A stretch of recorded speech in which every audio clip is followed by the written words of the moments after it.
Assalamualaikum warahmatullahi wabarakatuh. Perkenalkan, saya Syafitri Dian Retno dengan NIM C1C021086. Pada kesempatan kali ini, saya akan membahas materi dari mata kuliah akuntansi syariah, yaitu dengan judul Akad Mudharabah. Adapun poin-poin yang akan kita bahas nantinya ada 6 poin. Yang pertama, pengertian akad mudharabah. Yang kedua, jenis akad mudharabah. Yang ketiga, dasar syariah. Yang keempat, prinsip pembagian hasil usaha. Yang kelima, perlakuan akuntansi dengan PSAK 105. Dan yang terakhir, ilustrasi kasus akad mudharabah. Baiklah, masuk saja ke poin pertama, yaitu pengertian dari akad mudharabah. Secara teknis, al-mudharabah adalah akad kerjasama antara dua pihak, di mana pihak pertama atau sahibul mal menyediakan seluruh 100% modal, sedangkan pihak lainnya yang menjadi pengelola. Keuntungan usaha secara mudharabah dibagi menurut kesepakatan yang dituangkan dalam kontrak, sedangkan apabila rugi ditanggung oleh pemilik modal. Selama kerugian itu bukan akibat kelalaian si pengelola, seandainya kerugian itu diakibatkan karena kecurangan atau kelalaian si pengelola, maka si pengelola harus bertanggung jawab atas kerugian tersebut. Selanjutnya yaitu karakteristik mudharabah. Dalam pernyataan standar akuntansi keuangan PSAK 59 sebagai berikut, adapun karakteristik dari mudharabah sendiri. Yang pertama, mudharabah adalah akad kerjasama usaha antara sahibul ma'al atau pemilik dana dan madharib sebagai pengelola dana dengan nisbah bagi hasil menurut kesepakatan di muka. Yang kedua, jika usaha mengalami kerugian, maka seluruh kerugian ditanggung oleh pemilik dana kecuali jika ditemukan adanya kelalaian atau kesalahan oleh pengelola dana. Yang ketiga, mudharabah terdiri dari dua jenis, yaitu mudharabah mutlaqah dan mudharabah muqayyadah. Yang keempat, mudharabah mutlaqah adalah mudharabah di mana pemilik dana memberi kebebasan kepada pengelola dana atau mudharib dalam pengelola investasinya. Yang kelima, mudharabah muqayyadah adalah mudharabah di mana pemilik dana memberi batasan kepada pengelola dana mengenai tempat, cara, objek, dan investasi. Dan yang terakhir, bank dapat bertindak baik sebagai pemilik dana ataupun dalam pengelolaan dana. Selanjutnya yaitu jenis akad mudharabah.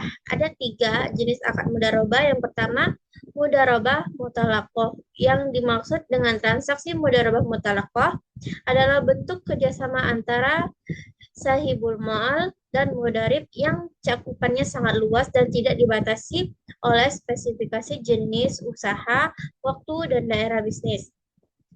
Dan yang kedua, mudharabah muqayyah adalah akad mudharabah di mana bank diminta oleh nasabah untuk menyalurkan dana pada proyek atau nasabah tertentu. Untuk tugas ini, pihak bank dapat memperoleh fee atau porsi keuntungan. Dan yang terakhir ada mudharabah musyatarakah.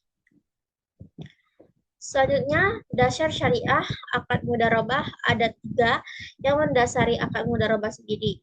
Yang pertama berdasarkan Al-Quran, yang kedua berdasarkan Al-Hadis, dan yang ketiga ijma'. Selanjutnya, prinsip pembagian hasil usaha. Prinsip mudharabah ini diaplikasikan pada produk tabungan berjangka dari deposito dan tabungan. Dalam praktiknya, mudharabah dibagi menjadi 2, yaitu mudharabah mutlaqah dan mudharabah muqayyadah. Dalam mudharabah mutlaqah tidak ada pembatas bagi bank dalam penggunaan dana yang dihimpun. Nasabah tidak memberikan persyaratan apapun ke bank, ke bisnis apa dana yang disimpan itu hendak disalurkan atau menetapkan penggunaan akad-akad tertentu, ataupun mensyaratkan dananya diperuntukkan bagi nasabah tertentu. Berikutnya yaitu perlakuan akuntansi dengan PSAK 105. Ketentuan tentang pengukuran dan pengakuan transaksi mudharabah dalam akuntansi pemilik dana telah diatur dalam PSAK 105 tentang akuntansi mudharabah, antara lain sebagai berikut. Yang pertama, modal mudharabah atau dana mudharabah yang disalurkan oleh pemilik dana diakui sebagai investasi mudharabah pada saat pembayaran kas atau penyerahan aset non-kas kepada pengelola dana. Yang kedua, penghasilan usaha. Jika investasi mudharabah melebihi satu periode pelaporan, penghasilan usaha diakui dalam periode terjadinya hak bagi hasil sesuai nisbah yang telah disepakati. Yang ketiga, penyajian. Pemilik dana menyajikan investasi mudharabah dalam laporan keuangan sebesar nilai yang tercatat. Yang keempat, pengakuan seperti rincian jumlah investasi mudharabah. Yang terakhir adalah ilustrasi kasus akad mudharabah. Contohnya, yang pertama, pengakuan dan pengukuran pembiayaan mudharabah Tuan Ahmad sesuai kesepakatan membayar pembiayaan mudharabah atas namanya sebesar 5 juta rupiah. Atas pembayaran tersebut dibuatlah jurnal sebagai berikut. Di debit rekening mudarib sebesar 5 juta dan di kredit investasi mudharabah sebesar 5 juta. Sekian materi yang dapat saya sampaikan tentang akad mudharabah. Apabila terdapat kesalahan dalam penyampaian materi, saya mohon maaf. Saya akhiri. Wabillahi taufiq wal hidayah. Wassalamualaikum warahmatullahi wabarakatuh.